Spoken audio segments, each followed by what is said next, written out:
आता आपण सांगली मिरज रोडवरती आहोत। या विश्रामबाग एरियामध्ये जो काही सांगली आणि मिरजेचा रोड आहे तो रोड हा आधुनिक पद्धतीने तीन पदरी असा 6 पदरी करण्याच्या दृष्टीने आता काम चालू झालेलं आहे। सुमारे 8 कोटीचं काम आहे। दादा गुंजाटे म्हणून हे कॉन्ट्रॅक्टर आहेत आणि सांगली शहरामध्ये पहिल्यांदाच ही मशीन आणलेलं आहे की जो रोड पहिला जो रोड असतो त्या रोडवरतीच पुन्हा भर टाकली जाते आणि दुसरा रोड केला जातो। त्यामुळे पहिल्या रोडला त्याचं ते जॉईंट होत नसतं, एकजीव होत नसतो। पण दादा गुंजाटे या कॉन्ट्रॅक्टरनी हे मशीन आणून अतिशय चांगल्या पद्धतीचं काम चालू केलेलं आहे।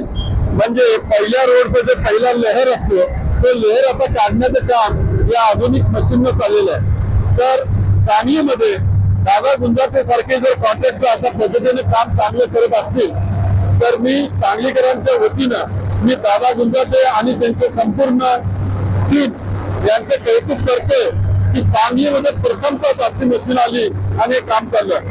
मी पीडब्ल्यूडी असो, महानगरपालिका असो, जिल्हा परिषद असो या सगळ्यांना सांगतो की सांगलीमध्ये जसं दादा गुंजाटे नावाच्या कॉन्ट्रॅक्टरने ही योजना आणली तसं प्रत्येक काम हे याच पद्धतीने व्हायला पाहिजे असं मी रोज एक नवीन विषयाच्या माध्यमातून मी आपल्याला विनंती करतो। मी पुन्हा एकदा दादा गुंजाटे कॉन्ट्रॅक्टर कोण आहेत त्यांचे मी अभिनंदन करतो की हा रस्ता किती जास्तीत जास्त टिकेल याच्याकडे आपण लक्ष द्यावं आणि चांगलं काम करावं अशी मी सांगलीकरांच्या वतीनं रोज एक नवीन विषय या माध्यमातून आपल्याला विनंती करत आहे।